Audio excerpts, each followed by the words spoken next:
Oke. Halo abang-abang. Guys, gua lagi sama Adena Coffee nih. Salah satu prosesor terkemuka di Indonesia. Fokusnya di mana, Abang? Di Gayo, di Flores, di Bali, di Jawa Barat.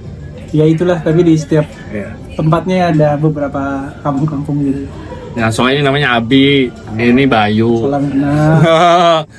Coy, kan kalian tuh kagak nyambung sebenarnya ya. Satu GM lu UI kan, Bay? Wih, Nah, itu gimana ketemunya? Prosesnya kok bisa bikin Adena gitu loh? Temen SMP. Belum Joseph, ITB, Anjrit. Itu mencar semua anjir. Itu gimana ceritanya? Temen SMP. Teman SMP. satu SMP bareng, teman Oh, main lah, dari teman kecil main. tuh teman main. Foto SMP. Dari situ. Mulainya dari skripsi. Skripsi. Adena itu dari skripsi awalnya. Mulainya. Untuk riset skripsi. Ah. Kan kalau mau lulus kan biar dapet ijazah, GM, asli kan harus skripsi. Ceritain dong, itu gimana tuh? Ya mulainya di Gayo. Ah. Berangkat ke sana pure buat skripsi. Itu skripsi gue, karena gue ngambil sosiologi di. Sosiologi. Ini gue mau diceritainnya berkali-kali dulu ya. Nah, orang kan belum tahu. Adanya 2000, gue punya ketertarikan di kopi itu karena part time job kerja mahasiswa waktu di Jogja. Jadi ada tren bukan menjadi baristanya, tapi tren di Jogja kayaknya keren kalau punya part time job. Oke. Di Jogja. Nah, gue kerja di satu coffee shop kecil namanya Kami Koti, mungkin 100 meter dari tempat gue tinggal di Jogja. Terus itu menarik, gue ke nyobain kopi. Sebelumnya nggak nyobain kopi. Sebelumnya? Itu kan 2011 tuh barista tuh ya kayak penjaga kedai aja gitu. Ya. Bang, tisu. Gitu. Nah ada tuh kayak, lu dikit lah. Belum ada pendekar lah. Belum nekar. Tapi masih ya udah lah, kopi ya kayak kedai bakmi kayak ya gitu-gitu aja lah. Kayak roti bakar hampir nggak ada bedanya lah. Tapi karena komunitasnya kecil, specialty industry third wave-nya baru masuk. Jadi dulu kayak semuanya disatukan sama Cikopi, ketemu Dian, ketemu banyak orang, ketemu di Jember kan. Jember. Dan gua di Jember belajar cupping, uji cita rasa kopi berapa lama. Itu kan buat persiapan gua supaya waktu gua pergi ke daerah penghasil kopi, gua tahu apa yang harus gua obrolin, gua tahu apa yang harus diukur. Setelah proses pengambilan data skripsi Dan itu ya. kenapa ke Gayo? Karena gue pernah jalan-jalan ke sana. Oke. Pilihannya waktu itu Gayo atau Toraja. Terus gue kontak temen gue yang di sana, yang nyaut yang di Gayo. Jadi gue memang udah janjian, gue mau tinggal di rumahnya dia. Dia baru bikin kedai kopi. Jadi pagi sampai sore gue kerja di kedainya. Gue wawancara orang, riset. Begitu malam, sore ke malam gue bantuin dia di kedai kopinya. Terus gue tidur di situ. Oke. Itu dua bulanan lah. Nah dari situ gue wawancara banyak banget pemain kopi. Tapi kan kopi Arabica Gayo itu kan marketnya luar negeri. Ya. Dari situ gue wawancara dari tukang jemur, toke kampung, itu apa? Toke Pengepul. toke kampung, toke kota, toke yang udah punya mobil pick up, yang mobil pick upnya bagus, yang pakai motor doang. Itu banyak levelnya. Banyak supply chain yang nggak kita lihat gitu. Sampai ke cover eksportir, pemilik koperasi, itulah jadi pelajar itu. Nah pulang dari situ berarti 2014. Nah lu kan yang salah satu enggak sih, Tio sih. Lu yang pertama kali gua mau kopi. Tapi terus yang nyambung pertama kali kan lu yang ngebeli. Lu yang mengusulkan untuk membangun origin. Nama originnya.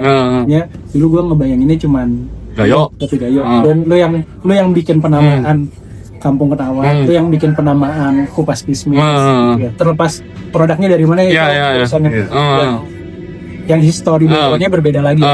Tapi gua rasa ya bisa dibilang selain sebelum Tio, kayaknya beberapa hari sebelumnya lu yang ngebeli kopi ada.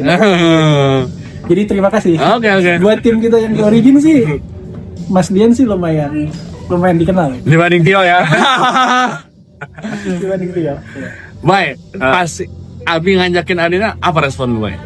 Karena awalnya kan kita ngulik bareng ya, ngulik bareng kopi, jadi kebuka banget matanya dari situ, belajar kopi. Dan memang salah satu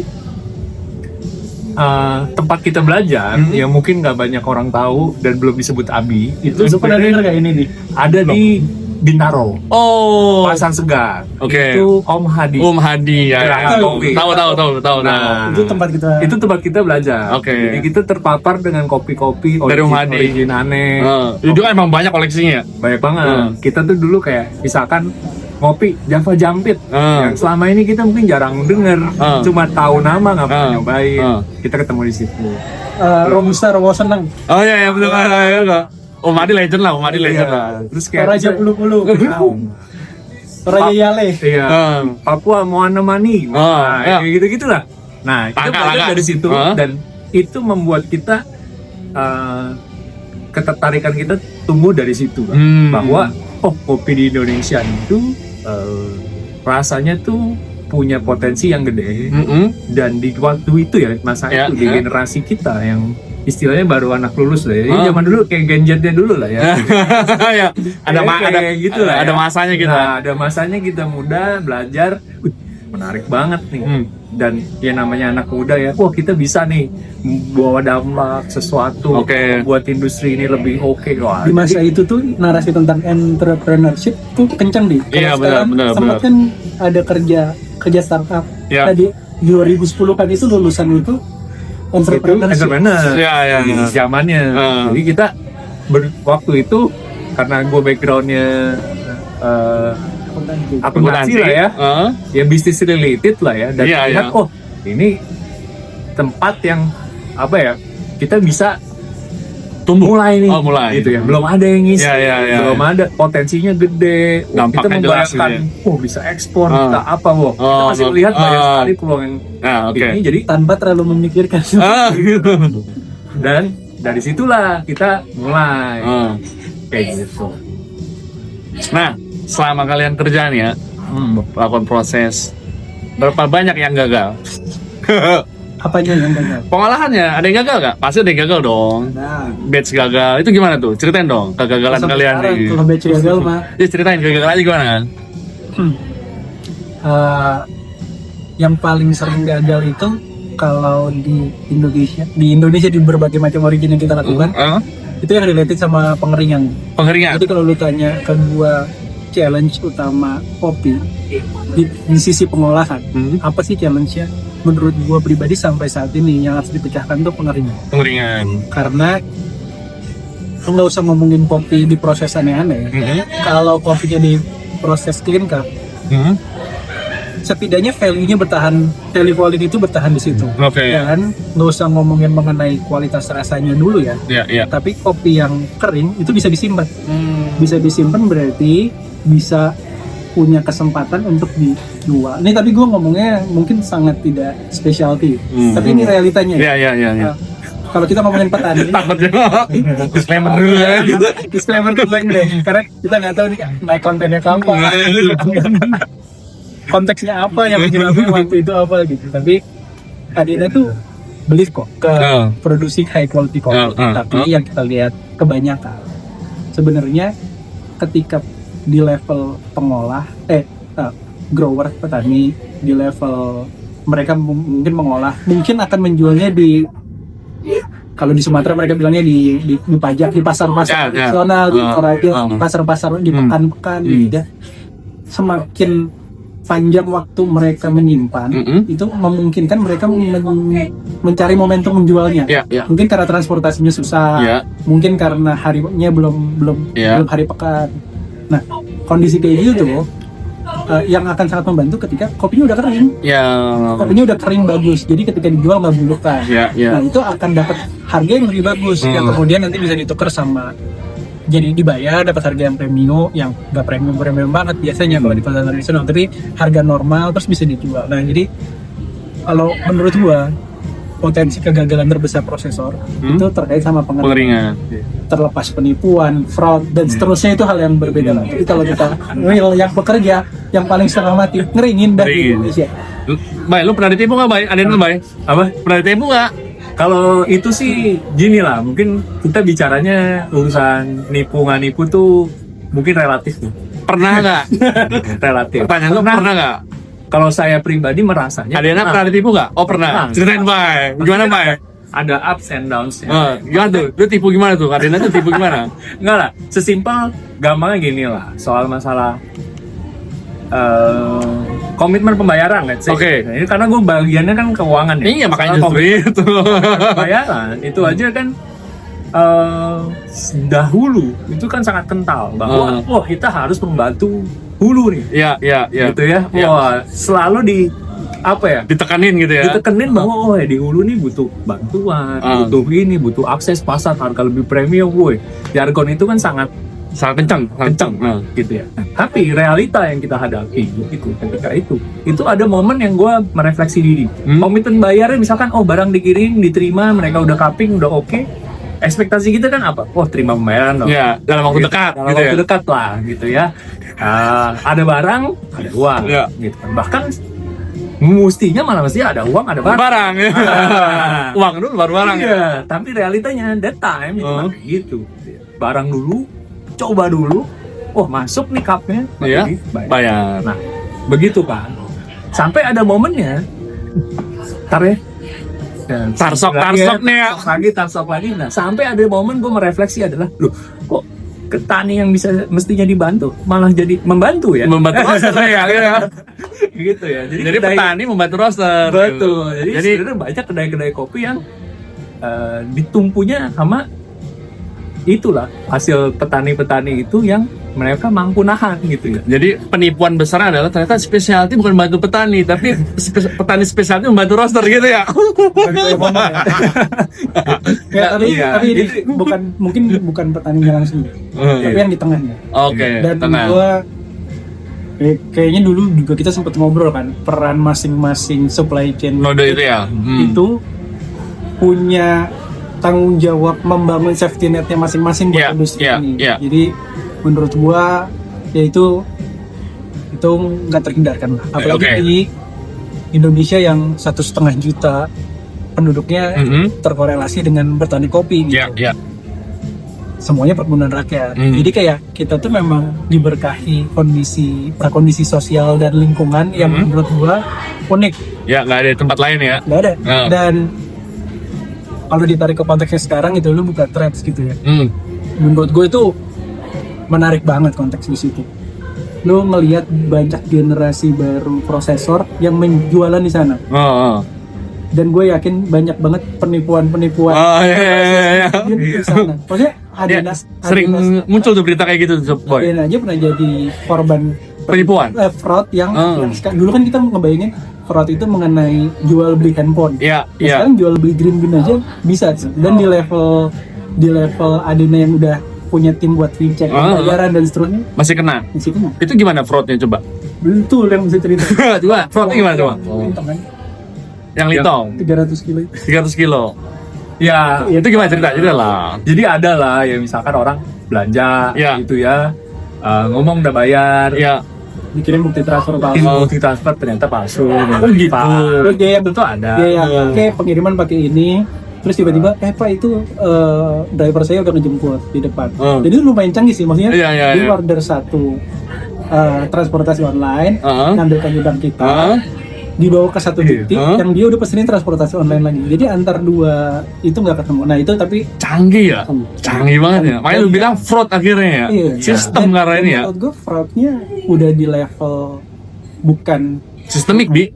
bukan simple gitu. Iya, sistemik banget itu. Dan tapi gue nggak menyangka bisa green bean. Luar dugaan gitu ya. Berarti kan dia tahu nanti dijualnya kemana. Iya, itu. Dari Keren, sisi keren. komoditinya yang kita Dan itu nggak kopi expect. lintongnya enak banget. Jadi good luck kan. Gue sih agak nggak ridho tapi gue yakin itu kopi lintongnya enak banget itu. Ya itu. Ya gitu lah. Bicara dampak nih Adena. Gimana dampak yang bikin kalian tuh merasa bangga dengan kerja kalian? Apa aja itu? Sekarang kita kerja related ke. Jadi kalau di Adena tuh kita membangun banyak istilah sendiri. Oh, oke. Kenapa? Karena kita tahu kita tuh hidup di ekosistem yang unik di Indonesia. Iya. Gitu. Jadi kita banyak membagi tentang misalnya kayak database petani gitu. Kita lagi mulai ngebagi nih, ada yang kita sebutnya meaningful source, ada yang masih belum kita definisikan Oke. namanya, tapi yang terafiliasi dengan produksi Adena. Oke. Nah, kalau terkait dampak, kita tuh lumayan percaya bahwa kopi itu cuma tools untuk kita nge-develop origin. Jadi beliknya Adena itu bukan produksi kopi. Di beliknya Adena adalah membangun origin. Jadi itu turun ke konsekuensi kalau kopinya gagal panen lebih sedikit.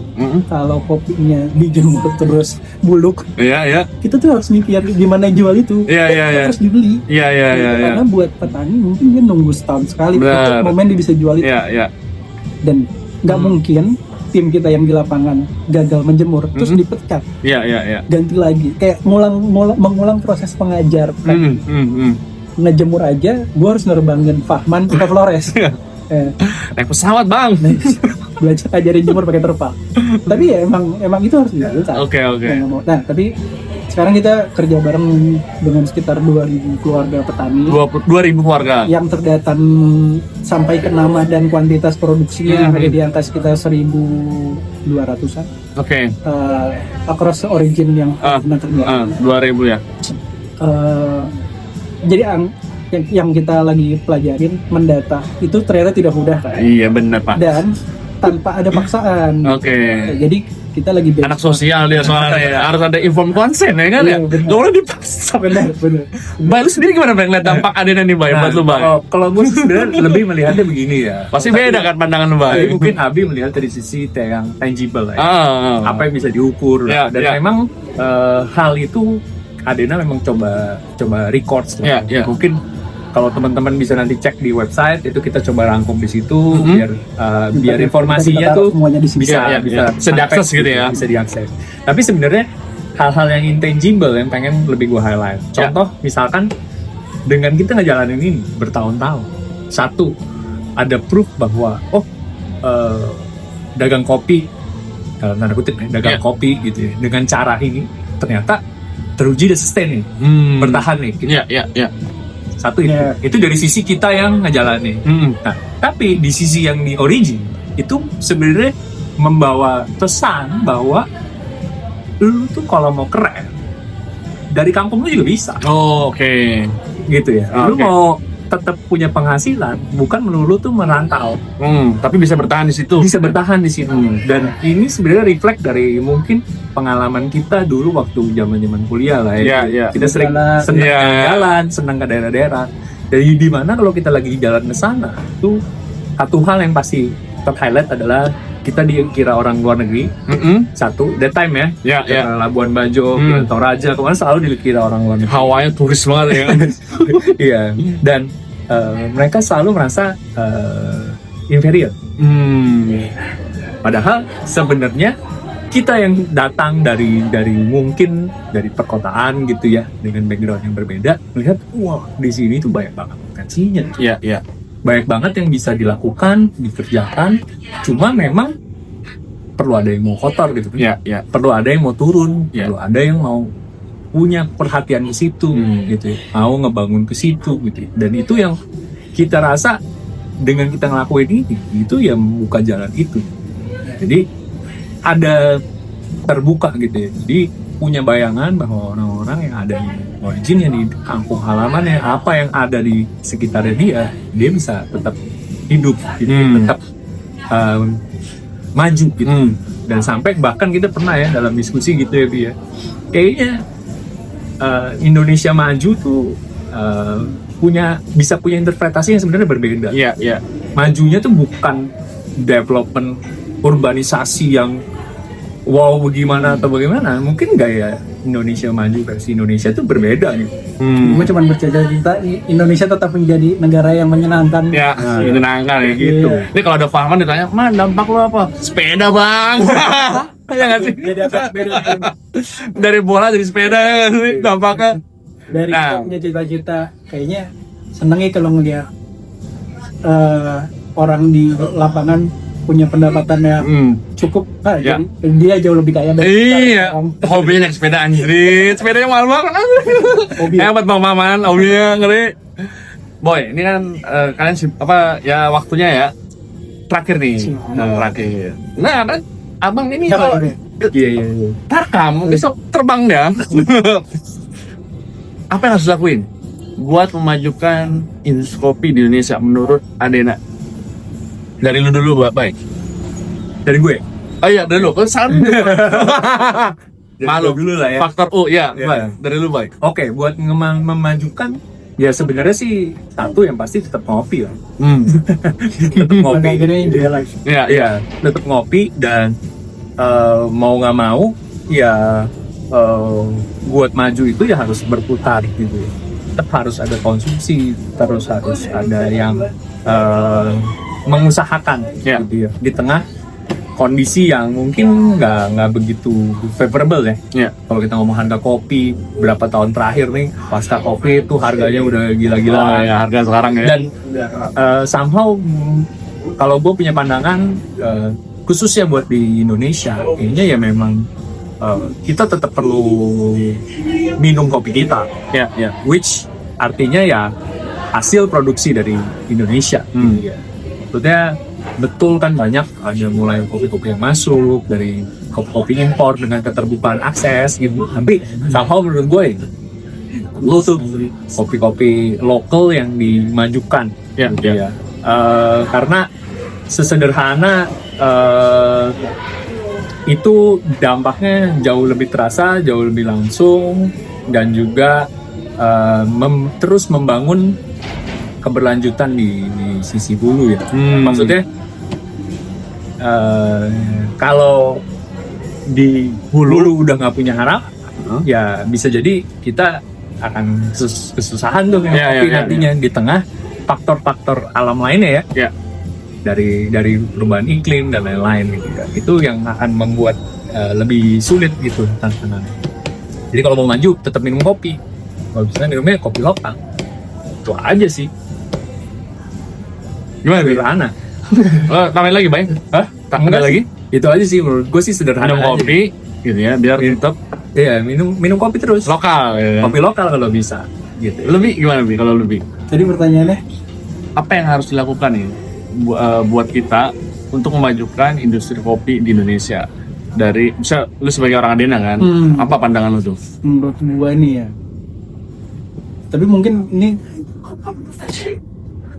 nggak apa-apa lah gua bilang. Harus dong. Tapi menurut gua, dulu kita ngalamin di Ya. fase dimana kedai kopi itu, kita lebih banyak ngelihat kafe, kedai kopi yang sepi dibandingin yang ramai. Ya, sampai sekarang. Sampai sekarang kita ngelihat kayaknya nggak gitu banyak juga, nggak separah dulu. Iya, cepat dulu parah banget emang. Satu hari bisa cuma 2 kontainer, Iya, dan iya. itu normal. Maksudnya Ya. tanpa mengecilkan brand apapun. Iya. Tapi dulu tuh cuman beberapa coffee shop yang specialty, mengadaptasi gaya specialty yang bisa survive. Ya. Jadi menjadi survive itu udah luar biasa. Luar Kita banget. lihat, Bahkan langsung diundang, Bang. iya betul, betul, Narasumber. betul. Nah, terus itu satu hal. Betul. Melihat jadi rame sekarang, orang di mana-mana ngopi dan kopi itu jadi lifestyle. Menurut gue sih nggak bisa dipungkiri kontribusi teman-teman kita yang merintis 15 tahun yang lalu, 10 tahun yang lalu itu membuka jalan kemungkinan banyak orang yang bisa hidup dari kopi Kopi gitu. di kota maupun efek tarikannya sampai ke hulu. Oke. Jadi menurut gua itu menarik. Jadi Oke. itu memvalidasi yang Bayu bilang tadi, kalau konsumsi itu akan menopang apa yang akan terjadi di teman-teman kita yang lain. Oke. Menyambungkan note-note itu. Ya, Asymmetric information-nya jadi nggak separah itu. Ya.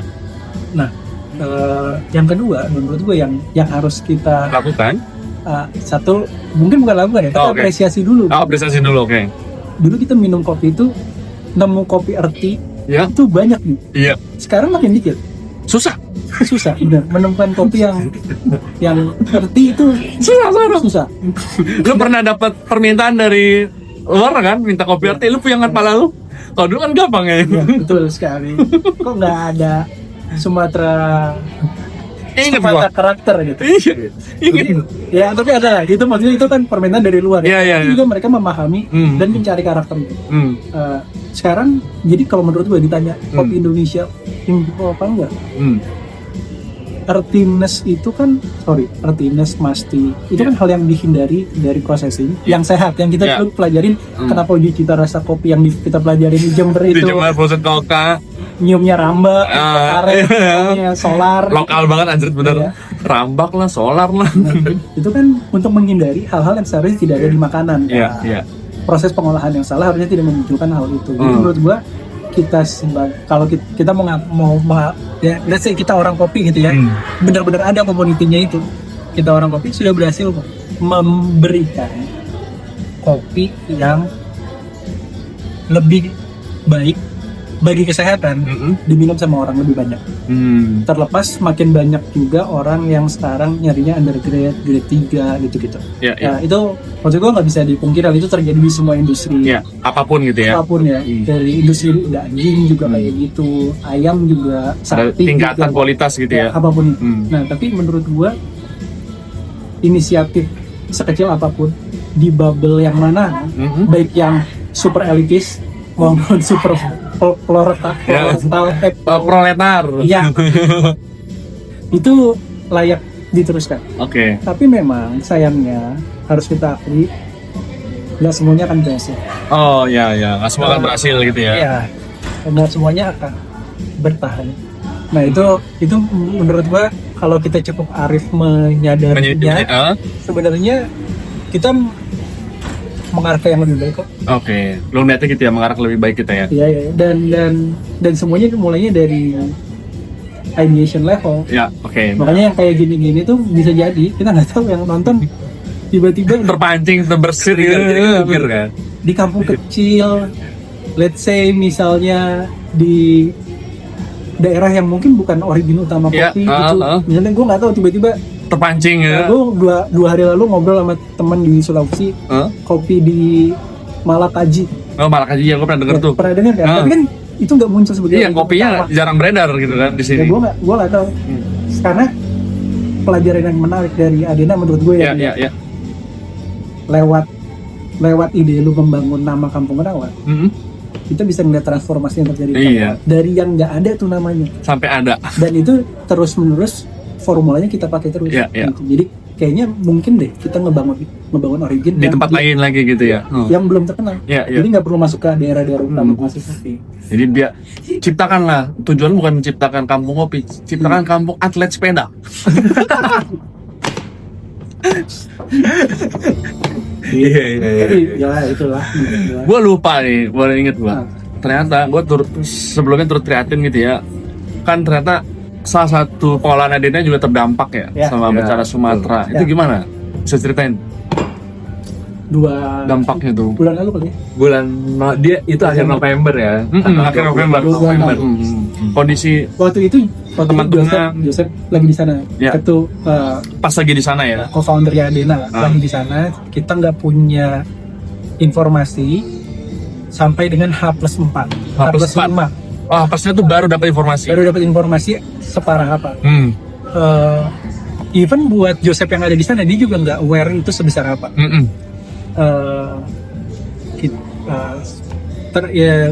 Terus kita ngelakuin analisa sih. Artinya, gue ceritain dulu deh. Begitu kejadian, begitu muncul, kita nggak tahu separah apa. Joseph juga di sana nggak tahu separah apa. Itu udah mulai dia udah mulai kedengar ada kampung yang keputus, ada kampung yang longsor, Kenawat juga terdampak. Terus tapi di titik itu waktu kita belum punya informasi dari Joseph, kita udah di level sekian puluh ton kopi kita ambil hilang, di bank operation aja ya. Gudang kita udah kita anggap hilang aja. Loss kita 1 tahun akan kayak gimana? Tapi ya untungnya nggak separah itu lah. Dan menurut gue yang menarik, pasca kita udah tahu, terus kan kita memaksakan diri kita untuk jadikan orang bisa berdonasi. Ya. Ya gue Faman sibuk tuh keliling-keliling itu, membagikan bantuan. Betul. Nah itu kita cuma aktivasi jejaring yang udah kita punya di lapangan. Kita memang kan bisnis bukan NGO, jadi kayak kita lewatin semua channel yang kita punya aja ya di sana.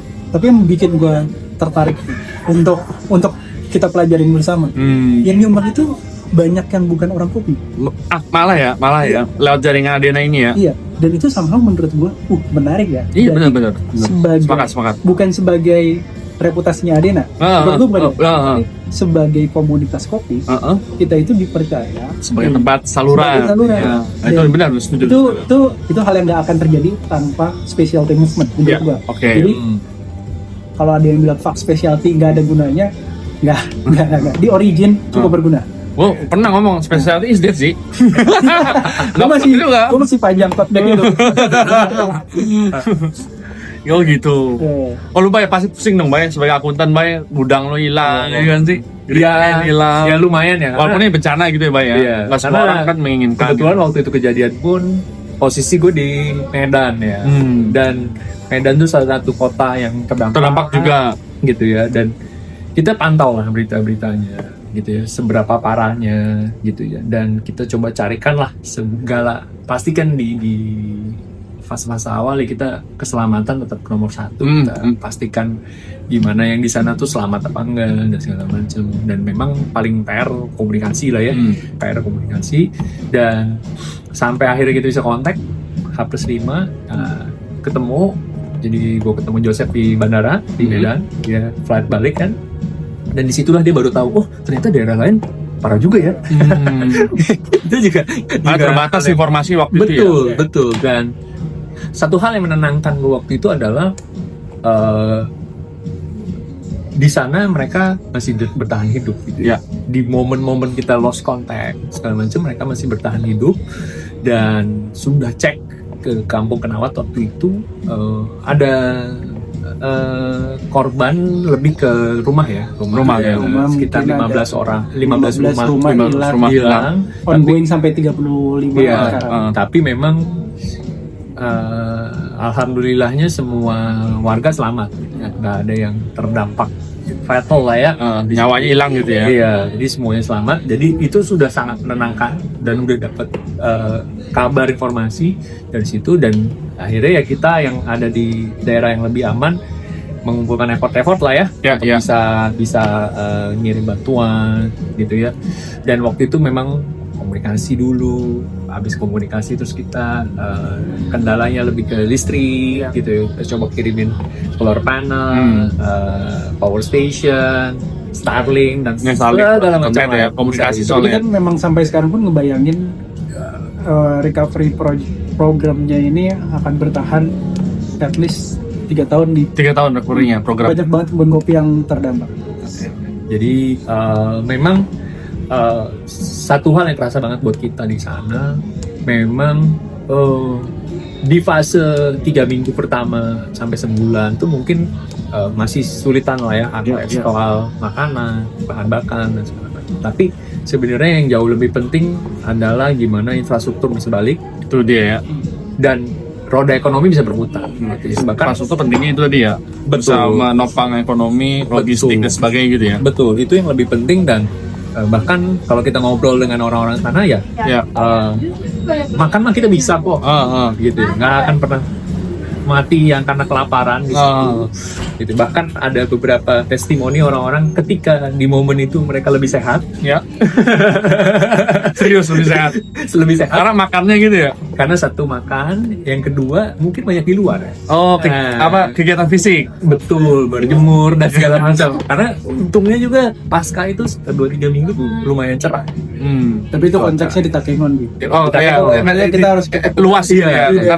Karena luas banget. Kampung banyak yang hancur-hancur. Iya. Dampaknya juga luas banget sih memang ya. Tidak tidak seragam gitu ya. Betul. Tapi memang yang akhirnya kita terbuka juga setelah ada komunikasi kan gimana di desa-desa yang lebih dalam. Dan itu yang akhirnya sama tim kita yang di sana itu dibantu. Cuma memang overall kalau kita pengen melihat ini, pengen recover cepat ya memang harus ada infrastruktur. Karena itu yang menyambung. Bukan cuma dari Aceh Tengah keluar, tapi dari kampung Takengon, dari kampung ke kebun-kebun. Akses Adena yang lagi akses yang lagi Adena coba recovery buat orang-orang di Kenawat, target awal 8 hari ngebuka akses ke kebun. Sekarang mungkin hari ke-20. Makanya target recovery itu 3 tahun makanya ya. Ya, sampai ke pembibitan ulang. Siap mungkin kurang lebih itu sih ya kalau melihat recovery-nya. Dan lebih ke ya banyak kebun yang terdampak Ya, gitu ya. Estimasi kita sejelek-jeleknya 2000 hektar kebun di Aceh Tengah, Bener Meriah itu terdampak. 3 kabupaten, 2000 hektar terdampak. Ya, at least 2000 hektar. Mungkin jauh lebih. Estimasi kasar ya, bisa jadi lebih tinggi lagi. Karena 1,7% dari total luasan perkiraan kebun di ketinggian 1000 sampai 1800. Oh iya benar-benar. Oke, tampaknya abang kita mau terbang ya. Pesawat sudah menanti besok malam lah. Pegang 2 provinsi. Terima kasih. Terima kasih gue. Di Flores. Banyak pertanyaan nanti kita sambung ada jilid-jilid berikutnya lah. Biar ada Yosep, kalau bisa ada Fahman nanti. Iya, Kita kegayo kita. Kegayo lah. Makasih lah bang. Ayo Malik bener. Oke, bye. Terima kasih. Thank you, bye. Jadi